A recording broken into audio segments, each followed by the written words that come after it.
So.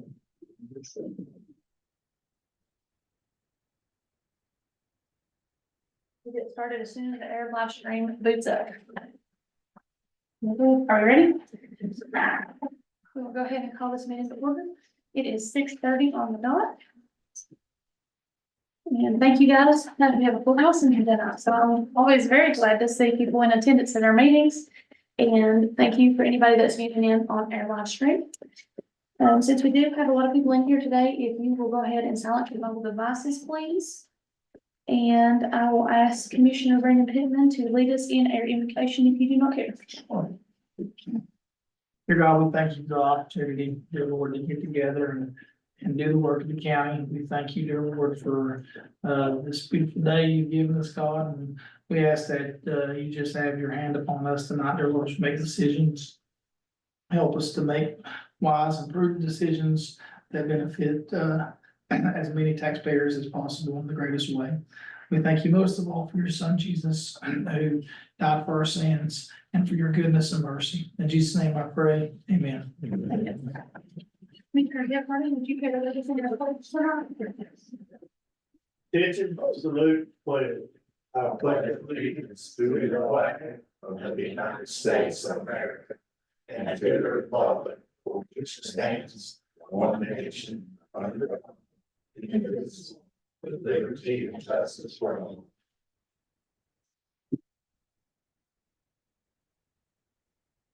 So, board members, you guys are aware of our ethics and awareness and conflict of interest reminder. If any of you have any conflicts of interest that need to be made to the board at this time. Hearing none, we will move on to item 6, which is additions or changes to the agenda. Madam Chair, we add under items for discussion, a resolution to address underpayment of property taxes. We have a motion on the floor. Do we have a second? Second. Thank you, Janet. All in favor, vote by usual sign. Motion carries. Any more additions or changes to the agenda tonight? Hearing none, do we have a motion to adopt the agenda? So moved. Jeff made the motion and Steve seconded. All in favor, vote by usual sign. Motion carries. All right, we are moving right along. So item 8 on our agenda tonight is the approval of minutes for May the 21st, 2024. Has everybody had adequate time to review those? The approved minutes. Thank you, Steve. Do we have a second? Second. Thank you, Brandon. All in favor, vote by usual sign. Motion carries. Our next item up is our public hearing. And that is going to be for the budget year, the budget for the fiscal year 2024, 2025. Do we have a motion to open the public hearing? No. So moved. Thank you, Brandon. Do we have a second? Second. Thank you, Steve. All in favor?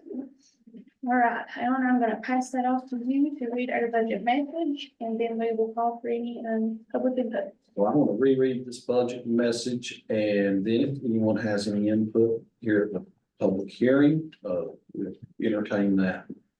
So this is the Mitchell County 24-25 budget message. In accordance with North Carolina General Statute 159-11, it is my honor to present the fiscal year 24-25 proposed Mitchell County budget to the Board of Commissioners and our esteemed citizens for consideration. The balanced budget is mindful of future growth and has been meticulously crafted to meet the projected needs of all county operations, capital improvements, and statutory requirements. The proposed budget totals $25,355,627, reflecting a 2.1% decrease from the current fiscal year 23-24 amended budget of $25,894,570. This decrease is mainly attributed to the completion of large grant-funded projects in the current year.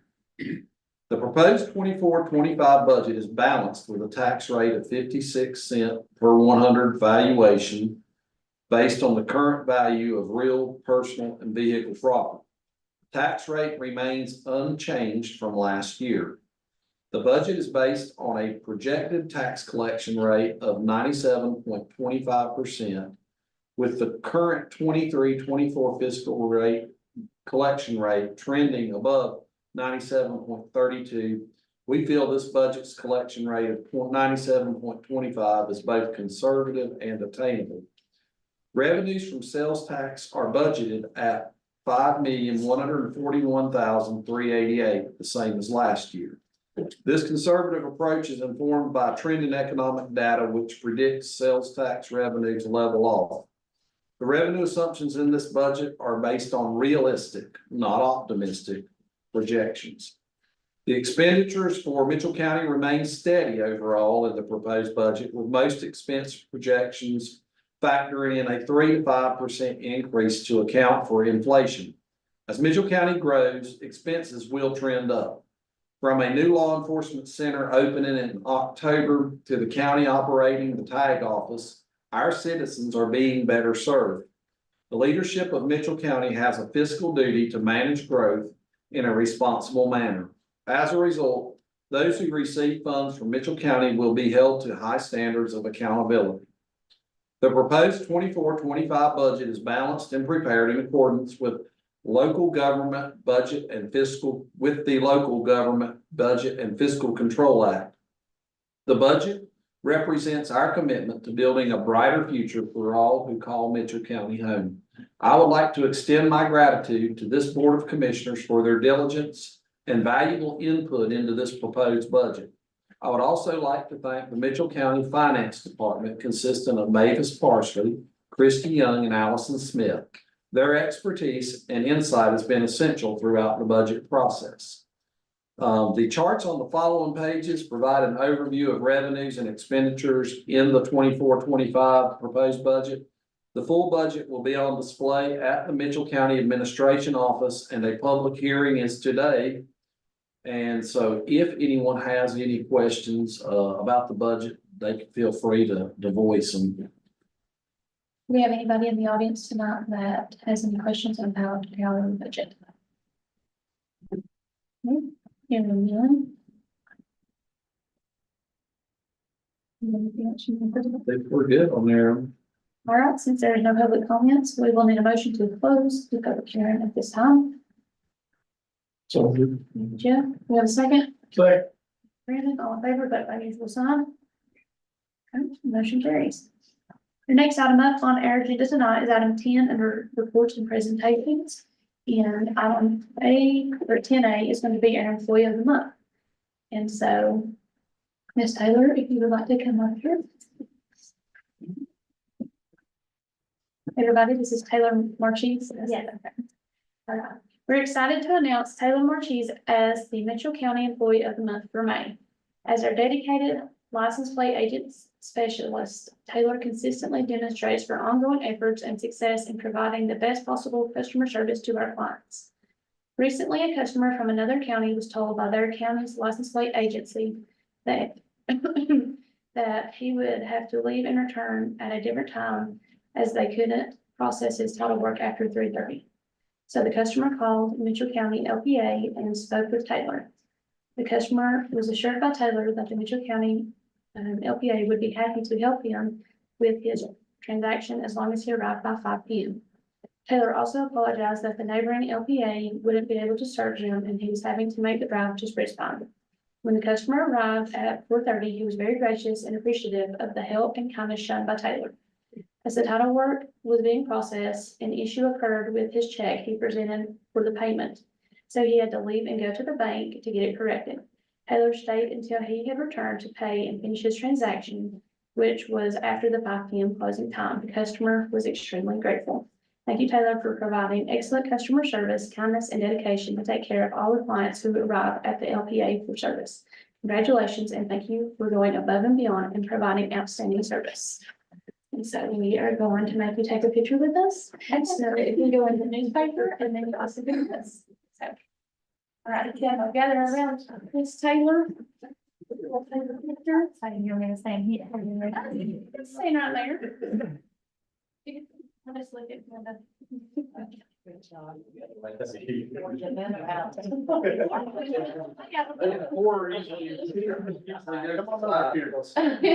run the way. I'll jump in there too, because I do, I work a lot with these folks. Can't let Taylor be. 1, 2, 3. Nice job, congratulations. Thank you, Taylor. We've heard lots of good compliments about you guys.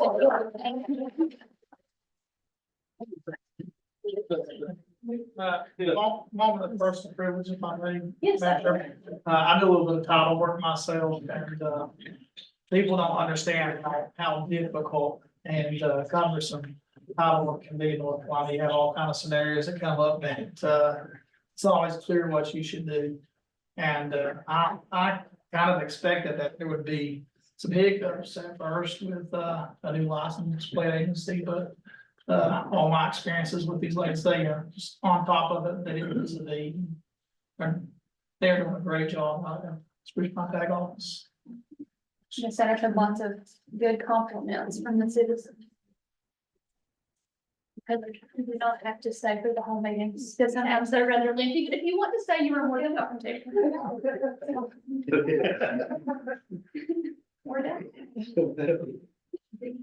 Thank you, thank you. Thank you. Next item up on our agenda is item 10B, our tax collector's report. So I'll invite Ms. Jessie Crystal to come on up. In her spiffy pink jacket that I love. How's everyone? Good, are you? Good. I just have a brief numbers update for you guys, lady. Our collections for the month of May was $77,057.62. We'll continue all the remedies that we have for collections. Our collections percentage for the month of May was 96.84. So we'll get there. We have one more month to our goal. Foreclosure activity, we had 4 properties at auction, actually last week in May. That amount of money would have been $12,842 that's coming in. And we've got one promising to avoid auction. He's bringing the 12,000 in. So it's total 25,000 for the month of May is coming in.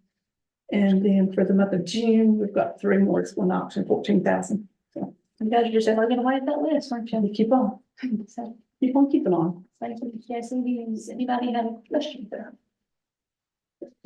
Hearing none. Have a good Thank one. you. Thank you.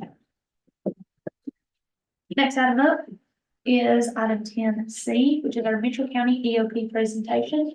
So I will pass that off to you, County Manager, to invite whoever you would like to come up first. So we've got a project going on. It's been about a year. It's been several departments. It's been emergency management. It's been communications. It's been High Country helping us out, and it's been Doug Logan with his on target group that's contracted in. So I think maybe if we started, Corey, y'all have been so good to help us with some grant money for this. I'd love for you to just come up and speak just for a second and just kind of give us that perspective from the High Country end of things. We're very appreciative of this. And just for the record, how many years has it been since we've been updated on a full plan? Full plan's been about 15 years. We did a minor edit in 2012. So 2012 was really the last work that was done on this. Okay, so we're getting y'all up to date on some stuff here. It's gonna be good. You got your plan in place. So Corey, y'all take it from here. I'll be very brief. I'm Corey Osborne with High Country Council of Governments. I oversee the Recovery and Resilience Department. About 2 years ago, the state saw fit to designate some money to the North Carolina COG Association. So the 16 councils of government across the state, of which we're one, to take efforts in their own particular regions to increase resilience capacity and to deploy financial management training specifically for FEMA public assistance funds. So in our region, we reached out to all of our emergency managers for each of the 7 counties, including Colby, and asked what they needed. And overwhelmingly from all 7 counties, y'all are in good company. They all wanted an update to their EOP. It had been several years for most of them.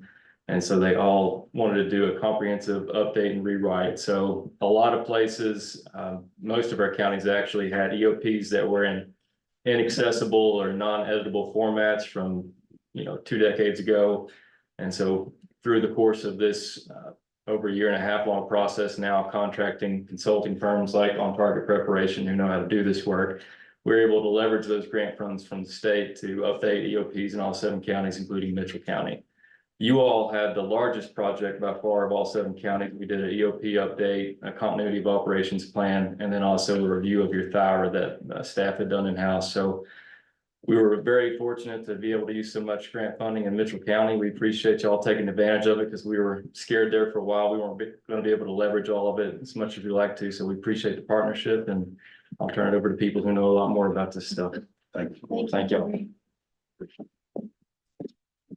Well, again, I just wanna kind of echo and thank Corey for all of his help on everything. This is a project I originally started trying to get pricing for in 2019 and quickly found out that it was gonna be a lot more than what I could get grants for out of the state. But working with Corey and Doug Logan with On Target have been very great.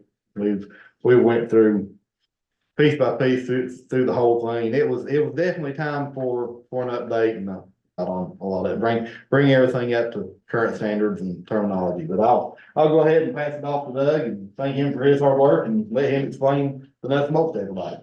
Sounds good. Thank you, Colby. Madam Chair, members of the board, Madam Clerk, County Attorney, and members of the audience. I always try to make sure we recognize everyone. It is a true honor to be here with you tonight, to really add the capstone to this project. A little bit about us and our company, On Target Preparedness. We are an emergency management consulting company.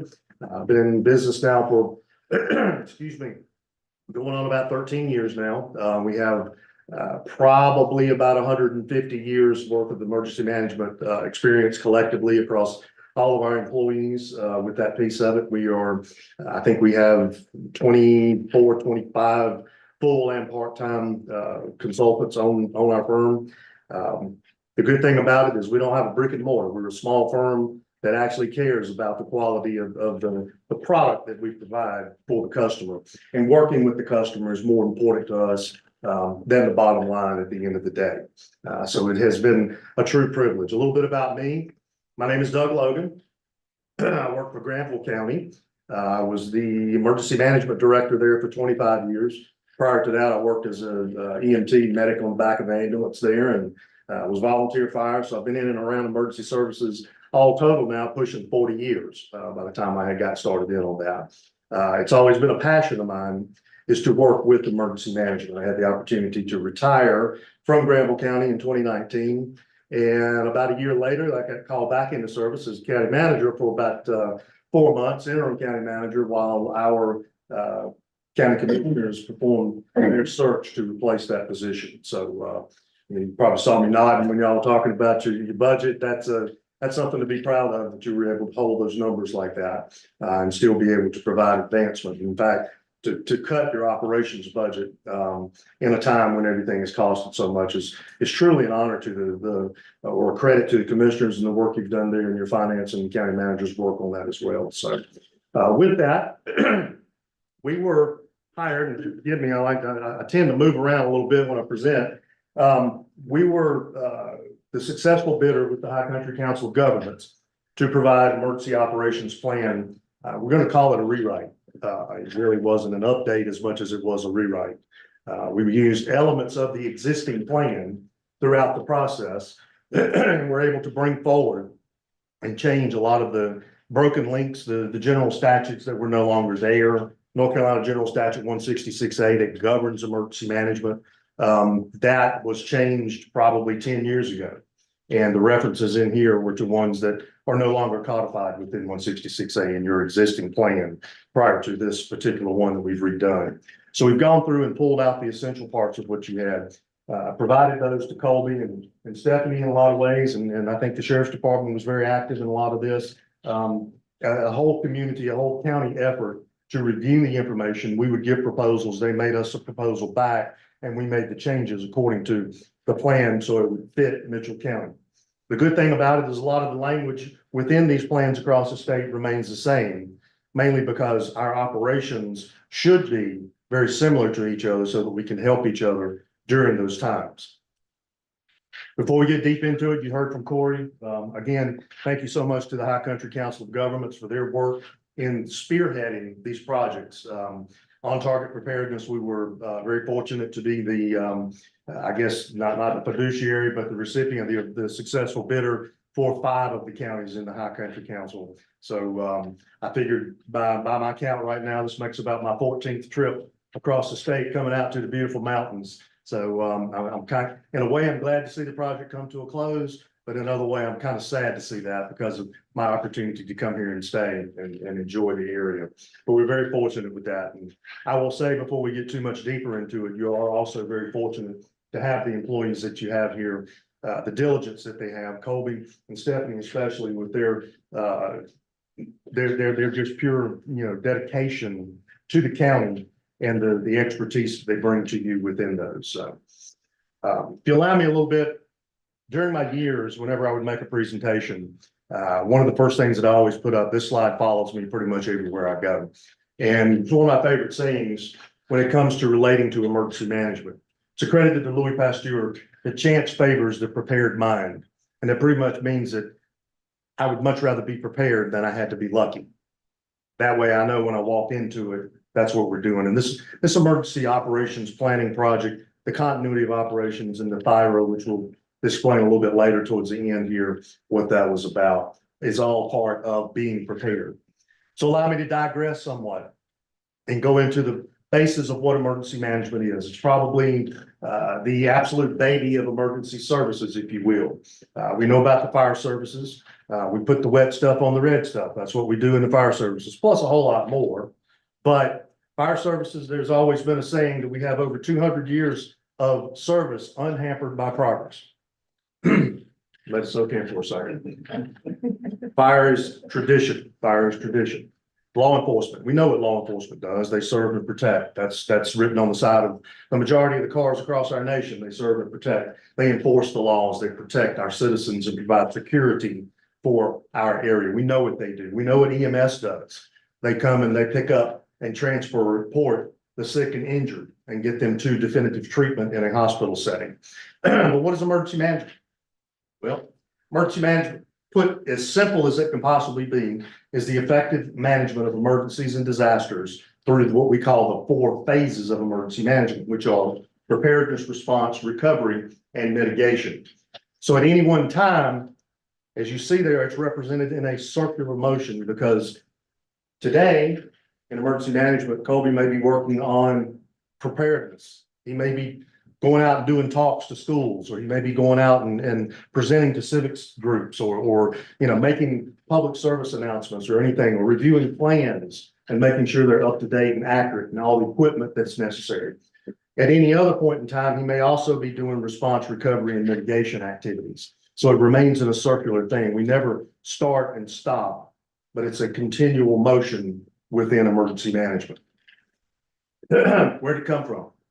I don't see anybody in here right up front that might not be old enough to remember the Civil Defense Act of 1950. If you are, I'm giving you a compliment. But the Civil Defense Act of 1950, that arose out of a little small incident that occurred back in the early 1940s when the United States got pulled into World War II, and we basically ended it by dropping an atomic bomb. Once that happened, the United States realized that if we did it, somebody else could do it, and it could very easily happen to us. So through that, they created that Civil Defense Act of 1950, which provided education, training, a person at every local level to provide for civil defense training. And it went through and it taught. My mother was a school teacher back in the, the 60s and throughout there. As we were going through Cold War, she still had to teach kids how to drop and get up under that little metal desk as if it was going to do anything for them. But that was taught in schools. I always found it interesting that one of the very first things that I found that we were required to have in our offices was called the Civil Preparedness Guide. Well, it's a little different today than what it used to be, but the Civil Preparedness Guide actually had instructions to teach people how to dig an expedient fallout shelter in their backyard. And pretty much you laid down and got under a piece of aluminum foil blanket and you waited to be like a baked potato. But that was the instructions that they had there out for people during civil defense. Well, as we move forward and the Cold War came to an end in the late 70s, somebody at the federal government level, if you can believe it, actually had a good idea. They said, we face all of these hazards. We put all this money, this education, this training, and everything else has gone down to the local levels. But we face a lot more hazards than just that of a nuclear threat. So they created in 1979 in the Carter administration, what was known as FEMA, or the Federal Emergency Management Agency, to take that all hazards approach to planning and to taking the response. We look at natural hazards, man-made hazards, agricultural hazards, technological hazards, all of those things that we are now in the process of working towards with the planning and preparedness. It used to be called years ago, the National Response Plan. At the federal level, they had a plan and they would try to push that down to us at the local level who were working under that. And they realized that every jurisdiction is not the same. There are different responsibilities and different things that are needed at the local level. And one plan, one nationwide plan is not applicable. So they came back and they figured out how to develop what they call the National Response Framework.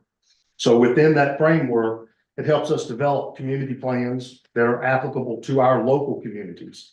It helps us to integrate our continuity plans within that community plan to build our capabilities, as well as to help stabilize and restore the resources. It also outlines the framework through which we are able to, at the local level, obtain federal resources whenever we need them. From the National Response Framework, we get the Comprehensive Preparedness Guide 101. We refer to it as CPG 101. That is where we get basically the walking papers as to how to develop an emergency operations plan within that. So they give you the framework and then we fill in the content from that. Let's take a little quick look at what a plan is versus an SOG. What you have now is a plan. A plan is usually identified at a very high level, either at a city or a county level, state, federal level, that kind of thing. A plan is something that assigns responsibilities and identifies that general concept of operations or that framework that we put within that here. So it's kind of that 35,000 foot level for the county. So a plan establishes the who of an operation. Whereas a standard operating guideline is going to be specific to a particular agency. Communications has very specific protocols as to how they are to dispatch calls or how they receive and take them and what information is written down and done with that. They have that. So it's specific to an agency or personnel to be able to make those and give them those operational parameters that they work there. It gives us specific directions and it establishes the how of an operation. So an SOG versus a plan. SOG is how, SOP is who. It's kind of what we do there. So this eye chart that you're looking at is taken from the table of contents of your new plan. Those are the basic sections that we have there. And it's broken down into 5 major sections that are easy to go through and identify. You have a basic plan, you have functional annexes, you have hazard specific annexes, reference appendices, and a glossary of terms. The basic plan, the first part, that identifies that snapshot of the county. It gives the demographics of the county as of that particular day and is to be updated going forward as we do that.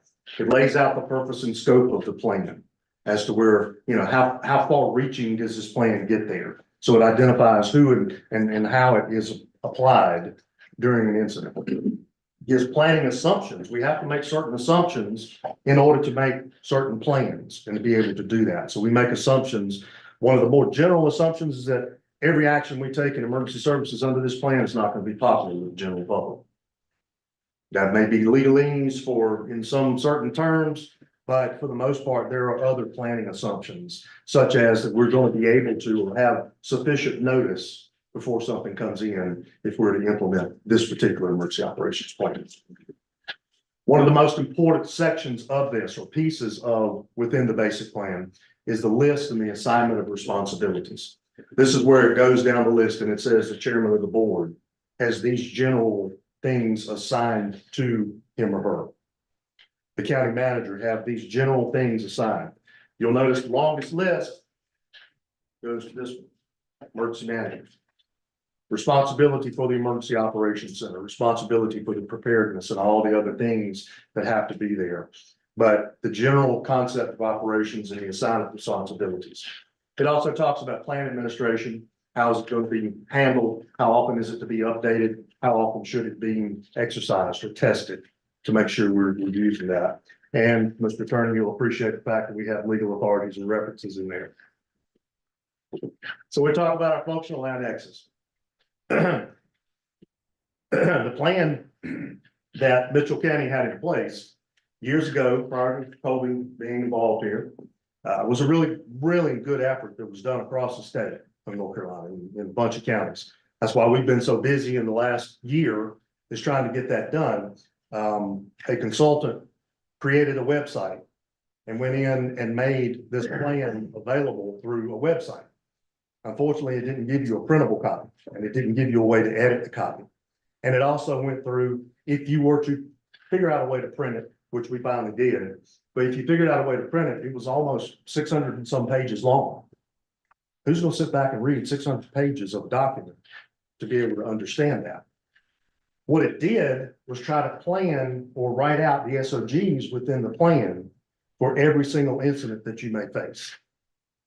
It was doing the same thing. So we realized very quickly within the iterations of EOPs and things across the state that we face very common scenarios for every incident that we respond to. And that's what we want to plan for. I often used to tell people the only reason that we had a difference, or the only difference that existed between a hurricane and the tragic events of 9/11 is the fact that one was a crime. The rest of it, we had mass care, we had evacuations, we had damage assessments. There was public information going, warnings and communications.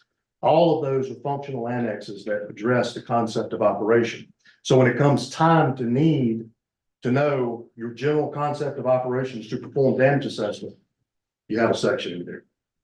You also have hazard specific annexes. Those lay out more specific functions for those particular areas. Earthquake, hazardous materials, terrorism, flooding, and dam failure, they all take a little bit more special circumstances to be able to do that, but we still don't necessarily assign specific responsibilities. What about that last one right there? It's kind of laying to the side. Have we ever in any of our history considered that we needed to worry about an infectious disease plan? Your plan has one. We now put that in. Appendices, reference appendices. 1996, I believe it was, Hurricane Fran came barreling through Gravel County. It actually tore up about 60 counties in North Carolina. When it was coming, my emergency management people in Raleigh were telling me that I needed to declare a state of emergency. We needed to have a state of emergency declared. So I started scrambling, looking for paperwork. I knew there had to be something there at the office. Couldn't find it. Didn't know where it was. It wasn't available to me in reference. So within that, with the reference appendices that we now have, you have a sample state of emergency that can easily be pulled out, modified to the particular incident, and have the chairman of the board sign to execute that state of emergency. That allows you to be able to declare evacuation to an area, or certain times of day that you can be able to travel in certain places. In some cases, the restriction of the sale and carry of firearms may be appropriate throughout that during a time of disaster. Certainly not advocating for that, but I'm saying that may be possible and may be needed. So you have now a sample with that in yours. It also gives you some general guidelines on emergency operations center. Colby may not always be here, but you may need an emergency operations center. So now you have general guidelines as to what an emergency operations center should be and how it should be standing at. And good grief, emergency management loves our acronyms and our everything that we refer to. We have an Amber Alert, we have CPG, a DRC, an EOC, and EOP. We have the CPG 101, the CPG 102. All of those are explained within your glossary. If they're referenced in the plan, they should be cross-referenced in the glossary with a more in-depth definition for you. So we talked a little bit about EOP usage. As I said earlier, it's not an incident-specific playbook. So how in the world are you going to use it? Well, the general concept of operation starts you out, and it tells people in the preparedness phase, your working people within the county in the preparedness phase, to begin the development of standard operating guidelines for how they're going to do their job that's assigned to them within that emergency operations plan. The last thing we want to do when I talk about SOGs and everything else is to try to tell the sheriff how to do his job. We don't want to do that, but we will do and say that you're responsible in a disaster for security in the county, for maintaining law and order. But you decide how you're going to do it. You write your SOG, we're just writing the plan that puts it all together for that puzzle. It talks about within the phases of emergency management, the 4 phases and the different activities that will take place during those. We talk about in the response phase, you get a list of outline of pre-impact, impact, and post-impact activities that are recommended that you might want to consider that you do those things right there. Impact minus 72 hours. We know an inland hurricane is going to make its way up here in the hills. And here's some things that we can do. We can start with that and be able to work our way forward. The same with recovery and mitigation. Your functional annexes, we've already talked about that a little bit. I'll skip that in favor of time. Walk you through a real quick scenario. You may want to document this down as tabletop exercise. Yeah, I can do that. Okay, so EOP usage scenario, major ice storm up here was probably one of the worst impacts that you guys could have, because it's going to cause a lot of things like injuries and mass casualties, widespread power outages, transportation disruptions. It's going to require public sheltering. We may have to open shelters to the public, infrastructure damages, and all of those things that may be associated with a major ice storm that comes through. So let's take a look at it. If it has injuries and mass casualties, well, you can see right here, we have an annex, a functional annex in here to talk about the response from emergency medical services, as well as it identifies where's the nearest hospital and how we're going to set that concept of operation as it goes. Public sheltering. One of the things that I hated to have to do, because you don't just open it and close it. You open it and it may stay for days and days and days. But this assigns responsibilities and it sets up the basic assumptions and why we may have to open a shelter and what the process or the concept of operation that we're going to have to do. That's pretty much it on the EOP. Want to move forward into one of the things there that the rock star of this particular one, we were asked to do a review of the THIRA that was done in-house. Sounds like a pretty straightforward thing, but I think Stephanie would say it's anything but straightforward. This is a monster that FEMA did to be able to do that. But basically, I think it is a threat and hazard identification and risk assessment. Our part of it was to produce the report based upon the work that Stephanie had already done, which was phenomenal work. A THIRA, there it is. No, that's the COOP plan. The THIRA basically is a really involved spreadsheet where the county gets together, the emergency services people and some citizen representatives, and create scenarios, whether it's from a real incident that's occurred in the past.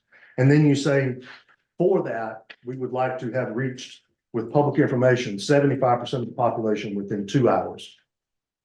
That's what we wanted to do. So that's our target. But we really only could get to 25%. And then we start identifying our capability gaps so that we can eventually work towards achieving that. So it's a really involved process. I would encourage you to, if you get a chance to take a look at it and really get an idea of the work that Stephanie put into making this happen for the county. We also created a continuity of operations plan. And the one that you have now is a high-level county level plan. Continuity of operations absolutely essential for every county, every city, every business around This is pretty much to identify your mission essential functions. What can never shut down, 911, sheriff's department, jail, those operations could never shut down.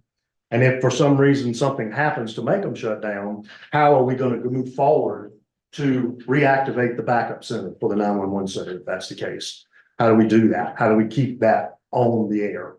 And then it goes further, a little bit deeper within each department. We provided you with some working spreadsheets and instructions as to how to dig down deeper at the department level to provide that as you move forward in the development of your continuity of operation.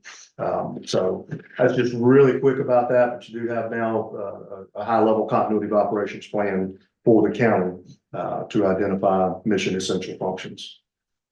That's pretty much what I have for tonight. I will be happy to entertain any questions that you may have. I may refer them to Colby if they're local, but I suffice it to say that it was an absolute honor to have worked on this project. The only thing that would be necessarily left at this point, should you have any questions about the plan, is to make any further corrections that may or may not be necessary. If you're okay with it, there is a resolution of adoption, a proposed resolution of adoption. Once you sign that, once you take action on that as a board, then moving forward, that would be the plan that has been adopted and will supersede the previous plan. You guys have any questions? I have a couple. Thank you very much. Okay, so this is just my own curiosity. So early on in those slides, the districts, is there any specification on why they're divided out that way? The what now? The little map, the FEMA districts. FEMA, that's the FEMA regions that's identified there. I'm not sure. We are in region 4. Yes. I'm not 100% sure why that was ever, broken out except for a better management structure. Okay, I was just curious. And then one other question I wrote on here is how often do we update our, I guess that's a cold question. Is it yearly? So going forward, what I'd like to do with this is get 3 or 4 people together, Stephanie, somebody from the sheriff's office, representatives from some of the disciplines, and make a board to just kind of review this yearly. Now, the state does a review of our EOP every year, but what we need to do as a county is any recommendations that we have, change that, let the state review it, and then we may go 3 or 4 years without any changes, or we may find stuff, starting, next month, and we do small minor changes here and there, just, and until we're happy with it, but the state does review ours every year. So, and I don't know if this is a dumb question, so, since our town and our municipalities don't have like their own emergency management unit for the whole county, is that something that you would bring in your town council or whatever to make sure that they're all in the loop? So On this? they really fall under that because they signed the mutual aid agreement that the county signs every single year. They sign the same mutual aid agreement that the county does. So they fall very much so under the same stuff that the county does with all this. Okay. I would like to see the towns, at least brought in on that so that everybody's on the same page, that if there is an emergency. Yeah. Absolutely. The town of Spruce Pine, Bakersville, Alan, do you have any questions? I know your town council is kind of out of protocol. Do you have any questions specifically? No, but that is a good idea. The more we know, the more we can get on board. Absolutely. And then my only other question is, do we have to do on the public hearing or anything to do with that resolution or? No, ma'am, you can vote on the Just adopt it. resolution as it is, and I will say I appreciate having the legal authorities in there, because something in the older plans that never gets mentioned is what can or cannot we do. So appreciate to have that listed there and readily available. I have one question. I didn't see in my email where I've got any kind of documents for that yet. Is that coming, like the EOP and the fire and the COOP? I noticed I got I was just searching now, the presentation, but I didn't get the documents. I forwarded that on to you, the attachment I had a problem with the attachment, but I've got it saved on my computer and I can choose. Yeah, okay. Get that for me. Yeah. And I'll send it out to the board too. Yeah. So they can have that on file. And that way, if we adopt it, y'all can have time to review it as well as the county attorney. Any other questions? Thank you, Corey. Thank you, Doug. Thank you. Colby, Stephanie, everybody. All right, there is no more questions for this group. We will move on in our agenda. And Doug, like I said to the others, you don't have to stay. You're more than welcome to head on home. I'm heading just over to the Spruce Pine. Okay, Staying back with, the Richmond. okay. Thank you. All right, guys, our next item up on our agenda is item 10D, and that is our board reports. Commissioner Harding, has any of your boards met since our last meeting? We had a short meeting with the Chamber of Commerce to discuss hiring a CPA firm. And that was voted on unanimous. The director was going to approach the firm that the board recommended and get all that legal and full running. I did miss the Fire Association meeting. I was out there. So I think county manager went to that, so I'll let him give him a report on that. Mr. Griffin, do you have? JCPC finished up all their business until August, so we don't need to get into that. Parks and Rec Board met, Brock gave the board an update. We discussed policy issues there and my health board directors met and we recommend budget for the next fiscal year. Thank you. Commissioner Steve, you guys, all right. Okay,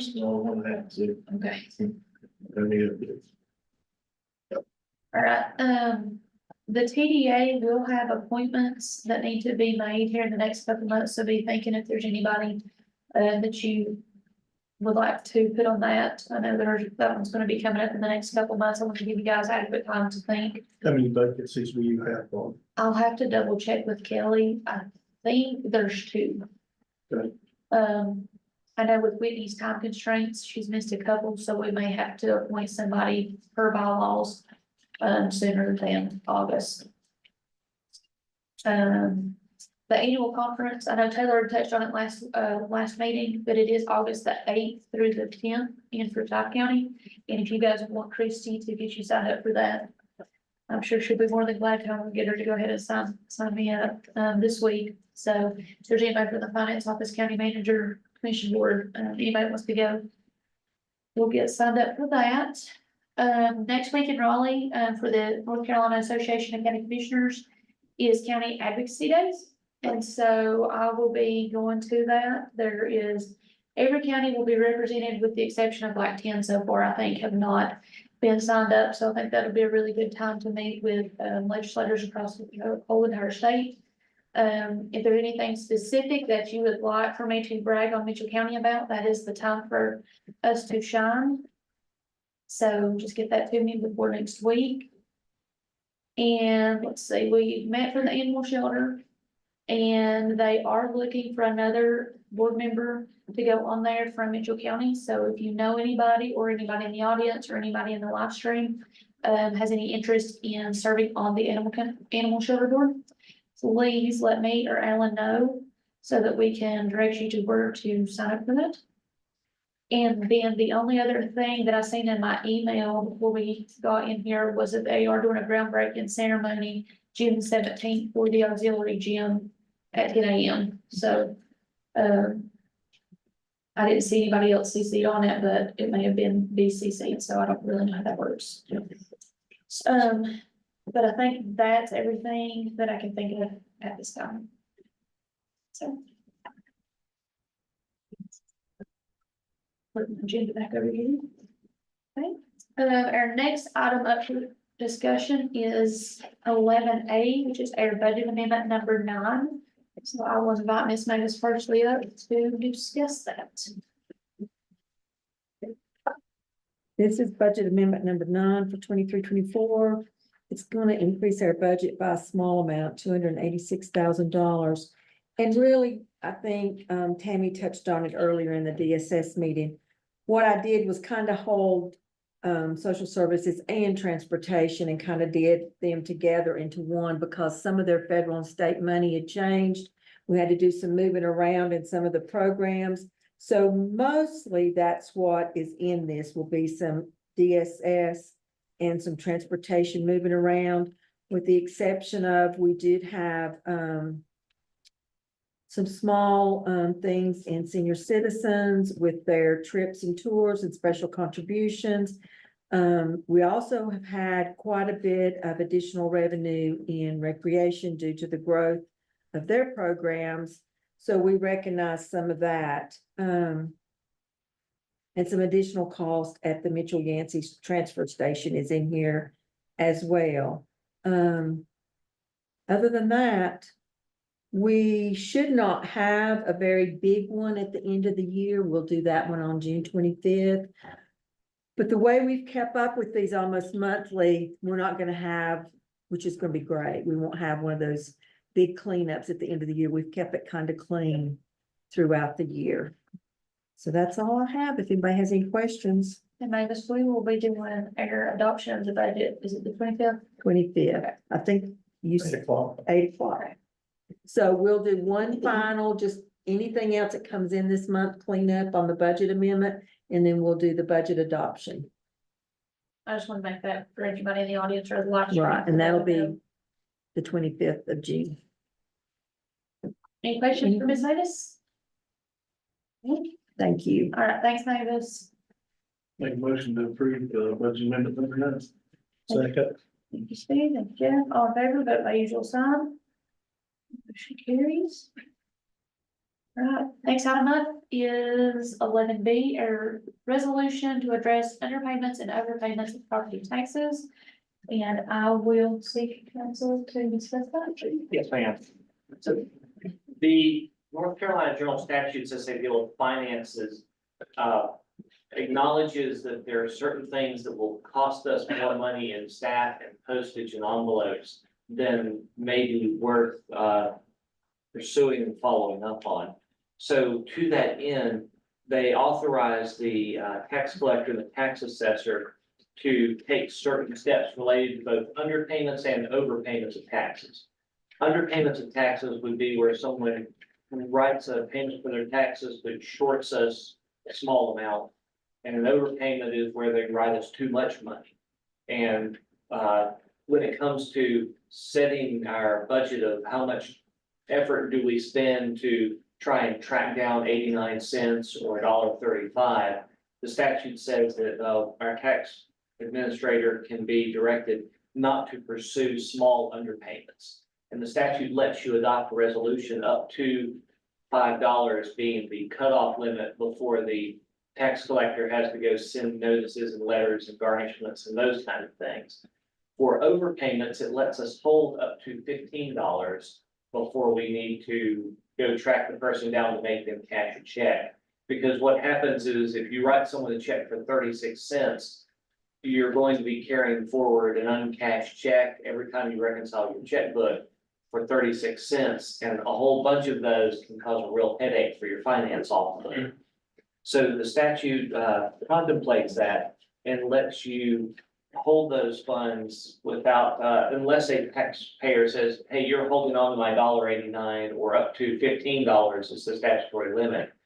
And if they ask for it, we'll write them a check and give it to them in return. If they do not ask for that overpayment, then we will apply it on next year's tax bill as a credit towards their balance that they'll owe for next year's taxes. So the statute requires, in order to take advantage of that relief, that the Board of Commissioners needs to adopt a resolution that gives that direction to your tax collector and to your tax assessor. And you can set those amounts at anything the board deems to be appropriate, up to an amount no more than $5 for those that would be underpayments and no more than $15 for the overpayments. So the proposed resolution includes those numbers. However, it's within the discretion of the commissioners as to a different number if you choose to use that. Thank you, Commissioner. Yes, ma'am. Now, I will open this up for discussion to see if you guys would like to move forward with this tonight. Put it on the next agenda, ask any questions. You have to do this by the 15th of June for it to apply starting July 1st. Okay. Yes, that is correct. There is a deadline on this. It has to be adopted by the June 15th deadline in order for it to be effective for the next fiscal year. Okay, thank you, Mavis, for pointing that out. So I will open the floor for discussion. You compare this ordinance for Yes, And you said if they do overpay, it just is applied to their property tax bill the next year. yes, we Okay. will hold that as a credit for next year's taxes. So it's not that the Okay. taxpayer loses any money. They just don't get a check written to them unless they ask us for the refund back. Okay. I sold a vehicle one time, took it to the tax office to get a refund on my taxes. My check for $2 came in the mail. I felt silly. I had no idea how much it was gonna be. Apparently my truck wasn't worth very much. I make a motion, we adopt it. Second, All in favor, vote by usual sign. Motion carries. Thank you, Steve. Thank you, Ivan. Alrighty, the next item up is our consent agenda. There are many DSS bidder contracts on there. In addition to a few other items. And is there any questions about any of the items that are on there right now at this time? I had one specific one about the LPA lease. What is the duration of that contract? That will go through the end of this year. It's for the current location, of the LPA. The construction's been delayed on that. So, they've given us free rent from December all the way up to June, and I think we was hoping we'd have that thing open by May, but this, how the process of getting contractors and plans and stuff. He asked to start getting $500 per month rent coming June, effective June, so. We've done pretty good to get free rent all the way up to that point. $500 per month for the current office, Yeah, and is that for a year lease or is it? just a I month think it's lease? going about 6 months on that, and it's month to month, either one can leave that lease if needed. You can turn it off 30-day notice. Okay, What is the current status on the new location? I don't know. I was talking to Van about that, and he said that they were struggling with getting contractors and stuff, and we were hoping to get that in summer, but I think it's gonna be fall. Is what we're looking at on there. Yeah, we're what? Originally already 3 months behind. It's, was the original thought process when we started this.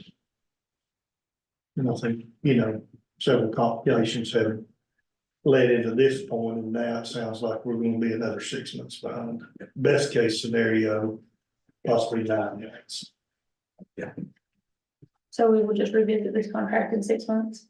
Is that the plan? Yeah, or when it's completed, this whatever, because when we get a new LPA, then there's gonna be a new contract, so. When LPA is completed, we'll be able to entertain that, but since it's been so long, it's, Okay, you're holding open space, we thought we'd get in sooner, so. Well, let me ask you this, because we'd anticipated on being in earlier than you said, adding a third employee, Mhm, which that's not gonna happen now. mhm. So with vacation season coming up, we have an employee that's gonna go on vacation for a week, that leaves one employee there.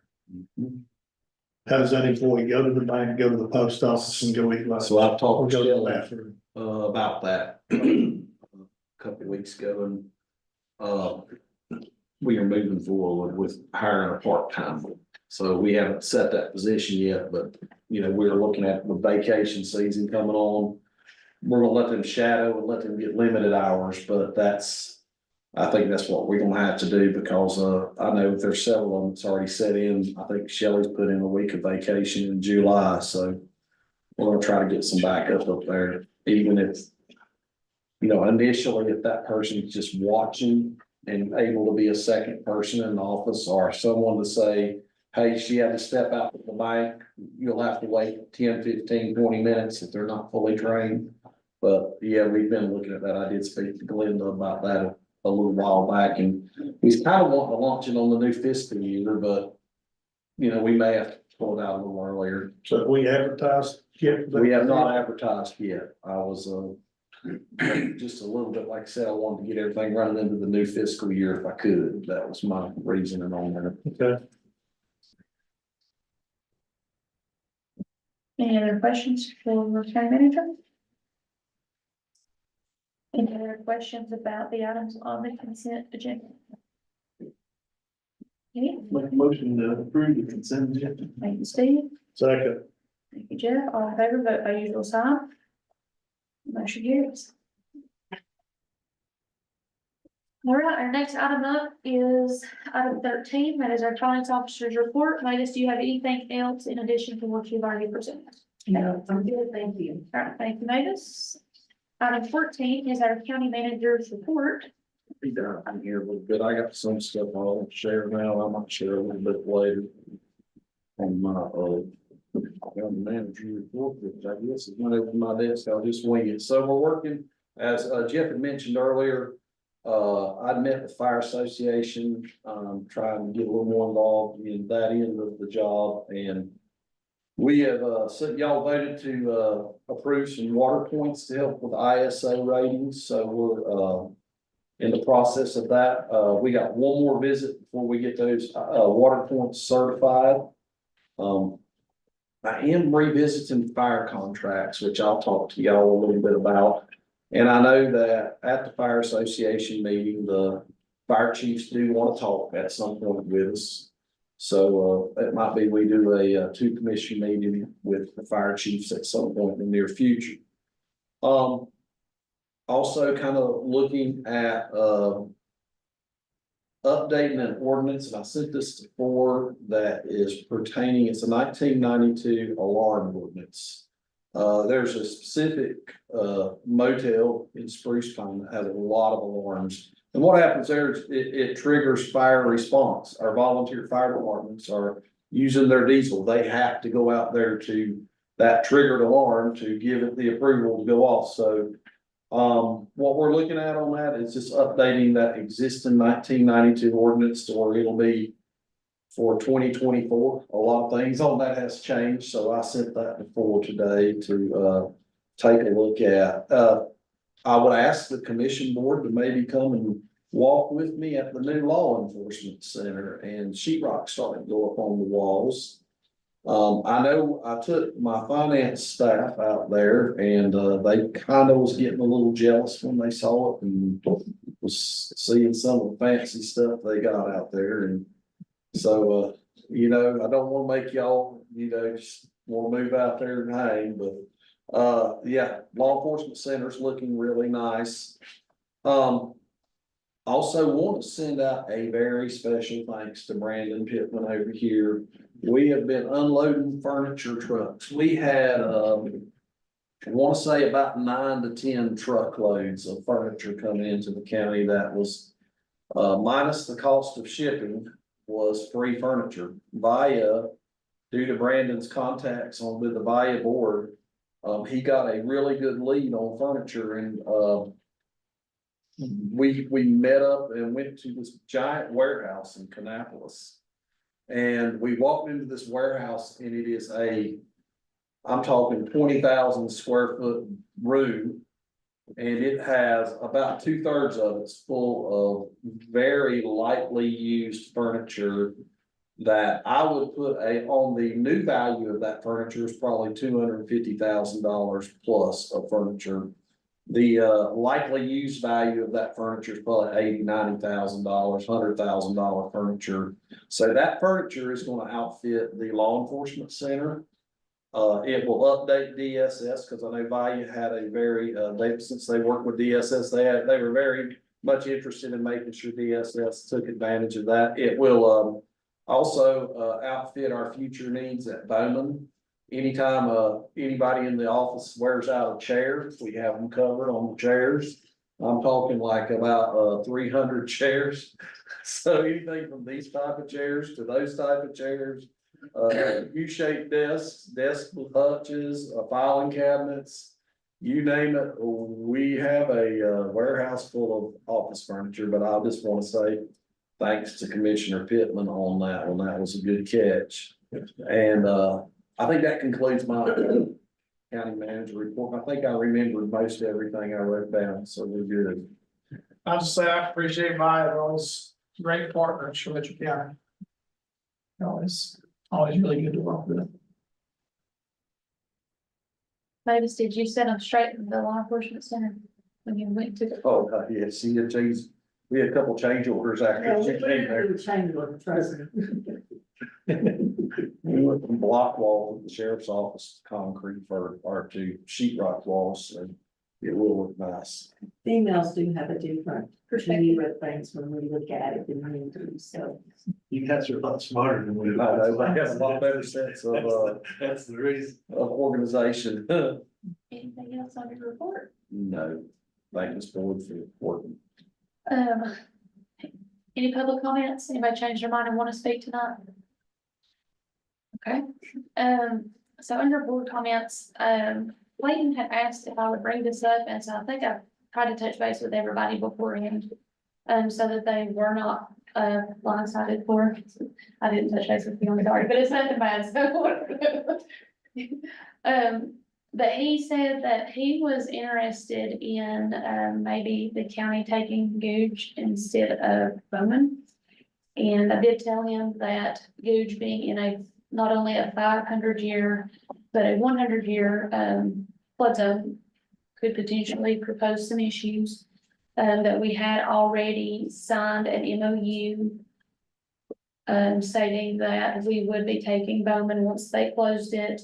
And then I did point out also that the facility needs report that the school system had submitted to the state to get the grant for the new middle school, I believe somewhere in there. I believe I read that they said that they had to close Bowman, D and Harris. And so I believe that, and I may be completely wrong, but I would think that that is contingent on all three of those schools closing.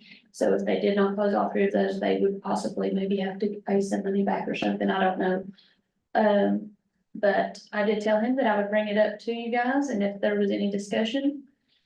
So I'm doing my due diligence as the chair to bring it up, and if there is discussion, then we will have that at this time. I kind of take it off because I'm familiar with Bowman and Googe, but I know it's really late in the game and it may not even be remotely feasible at this point to switch directions.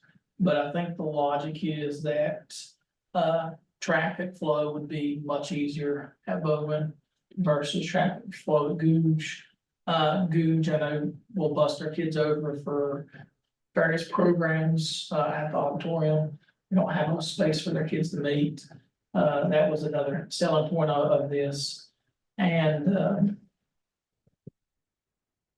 the gym space being occupied, there was some concern that if the gym wasn't being used daily, that it might fall in disarray at Bowman. And there was one more point that I thought was a good point. Sorry, I'm on this. No, you're good. Come back to now. Okay. Oh, I remember what it was. Yes, I've always kind of personally thought that, the size of Bowman might be difficult for us as far as like capital, meeting the capital needs. county manager, have you applied for any grants, as far as the Bowman? I do, I have a $800,000 ask moving forward to the NC House of Representatives, which will be, also heading towards the Senate come June when they meet. And I also got a tobacco trust fund grant with talking with High Country to get assistance on an ag center that's adjacent to the football field that will build out in a commercial kitchen over there. So I'm moving forward also with the UNC School of Government study on Bowman, where they have funded that through Dogwood Health. Got that going on for a facility use and how it merges with the community. So all those things I do have ongoing on that, but I always work at the pleasure of the board. So, is there a tentative date that the school had planned on being out? So I need to look that up on our MOU, but I think, and before I know, I think it's a month after the new middle school opens that we can go into Bowman. So I think it's a month we have till after that, so. And surveying has been done on Bowman too. The county surveyed that 50-50 with the school. And the school board has also voted on their end for the Bowman transfer. So the school board has also got some things that we would, even if this county board passed it, the school board could block it because they voted on their end. Well, I know that they did a public hearing, to close Deaton and Harris. And I think it was on their last agenda. I think they closed Bowman too. So they did vote to close it, so. Okay, well, is there any further discussion about this topic? Yeah. This is way too late in the game to be talking this. Should have happened 2 years ago, if there was a concern. Goods will not meet the needs that we are looking for. With it being in the floodplain, your insurance is going to skyrocket through the roof. We talked about accessibility to our citizens is going to be a lot tougher at Goods than it would be at Bowman. All the paperwork's been submitted. This project has started over a year ago between the two boards. And if this comes to a vote, Commissioner Harding will say no. I am not interested.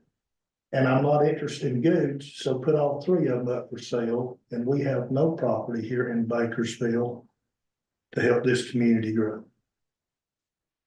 You know, you've got a multi-use facility over there that's set up perfect. We've got a state-of-the-art auditorium that can hold venues. If a venue scheduled outside, it can be taken inside.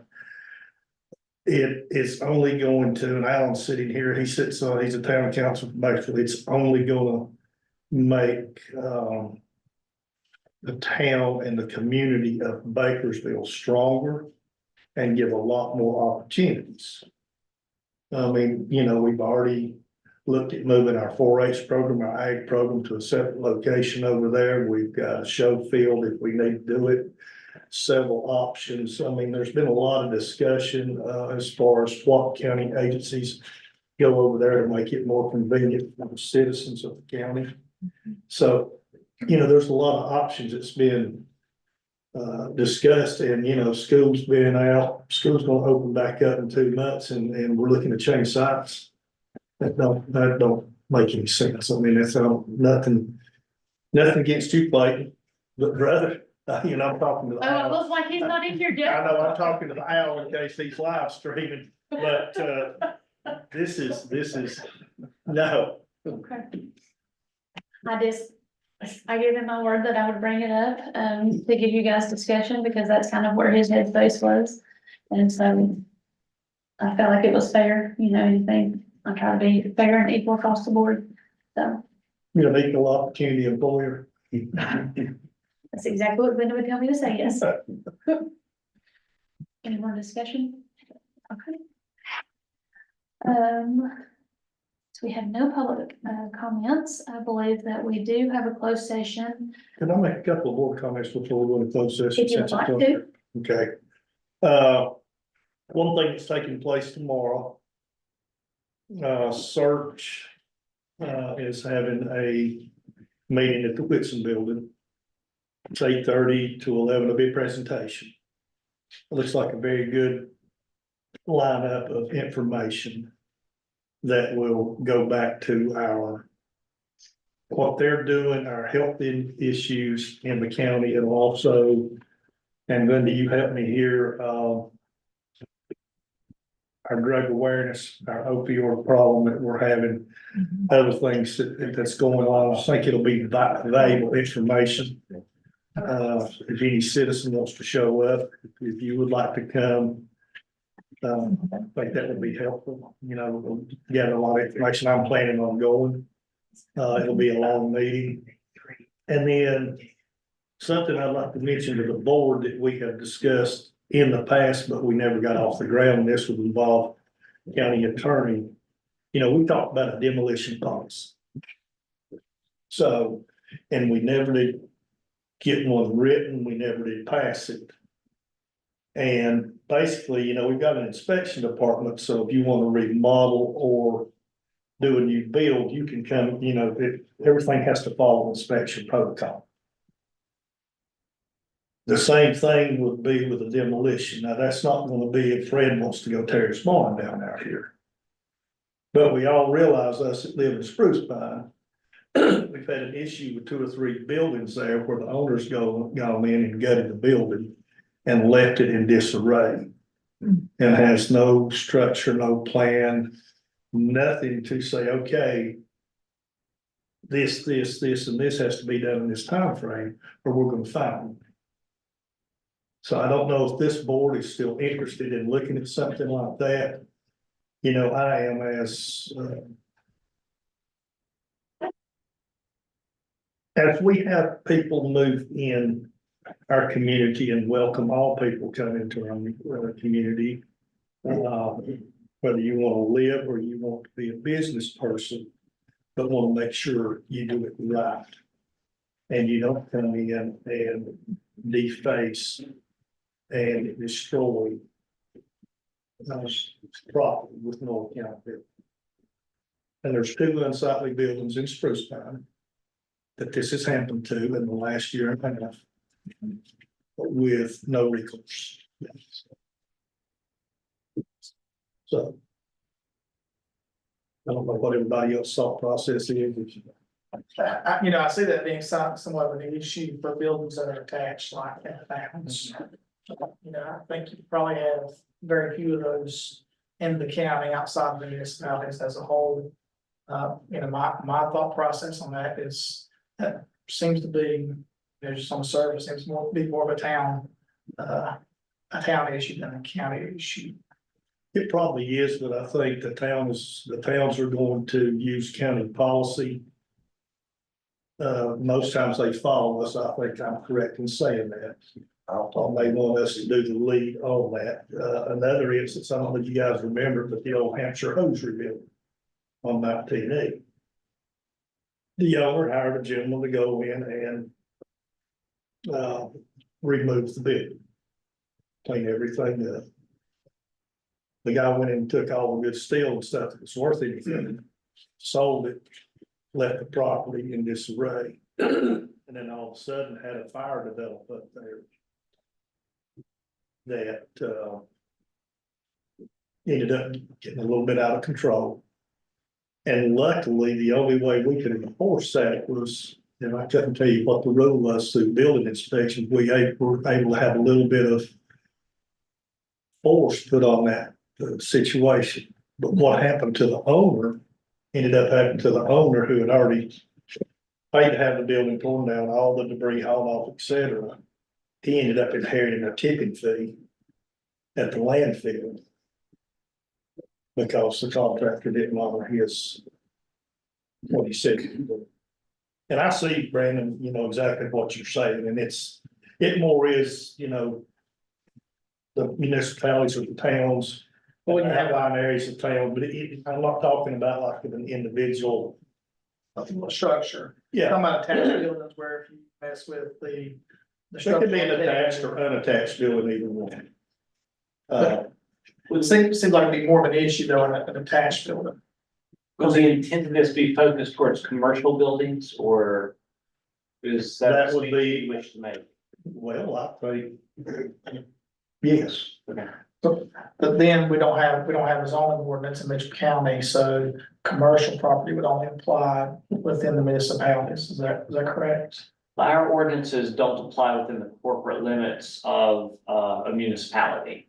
So we could only deal with the unincorporated areas of Mitchell County. However, the situation that's been described could be addressed potentially as defining shells of buildings as a public nuisance, such that you could address it in that regard. But it would only be effective within our jurisdiction. It would be up to Spruce Pine and Bakersville to craft an ordinance that would suit their needs if that's what they wish to do. But in our county ordinance couldn't specifically target commercial buildings, because in essence, there's no commercial property in the county. There is in the incorporated areas, but not in the county, is that? But it wouldn't necessarily tack to a zoning ordinance. It would be more of a general police powers ordinance for public nuisance. So the question would be whether you wish to exempt out single-family residences, for example. Gotcha. As opposed to things that might be defined as commercial or industrial under the state building code. Gotcha. And now I was researching this, I guess, about a year ago, and what I saw other counties doing, and the county attorney can chime in on this, because I'll definitely be outside general statutes, but the building inspections department issued a demolition permit for demolitions, but the permit had little opt-out places. If it was for farm related, if it was for residential, then that permit wouldn't apply, and it was on their fee schedule, and it had some of the other counties had that kind of a setup where, so you're having now a permit issued if you want to do a demolition on something. So someone calls the building inspector and says, well, they're tearing this down.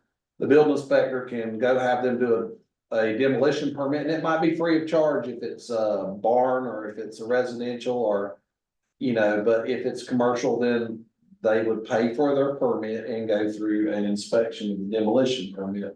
I'll have to look some of that up, but I dove into that about a year ago, but that could be another way of addressing that. I can see this particularly being the issue with, attached buildings, like take all this restaurant, for example, the next door is just local, The thrift store. the thrift store. So Harley went in and started gutting the part of the building she owned. She could cause some structural integrity issues for the thrift store. They kind of infringe on their property ownership rights. Yeah, there's one standalone building down there in Spruce Pine that. And it was caused because of the fire in Spruce Pine.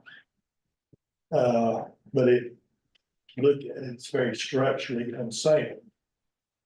Because the steel's a little bit warped. And in the blocks, you can see the settling and the cracks in the blocks. It could potentially not damage another structure if it failed. But the way it's located, if it falls on Lower Street, you've got a pedestrian walking the sidewalk or a car coming up and somebody's gonna get killed.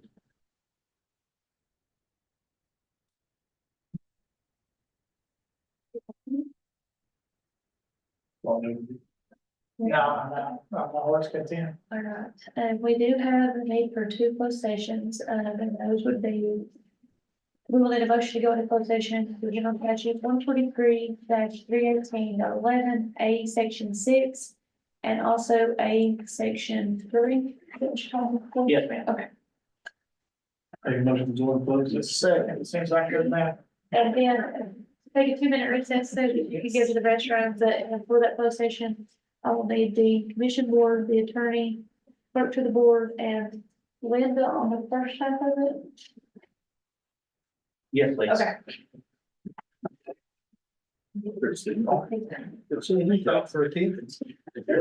Thank you for coming. Oh, this one. Well, it'd be nice to know what's going on. Oh, you're welcome. Catch up with you. That's okay.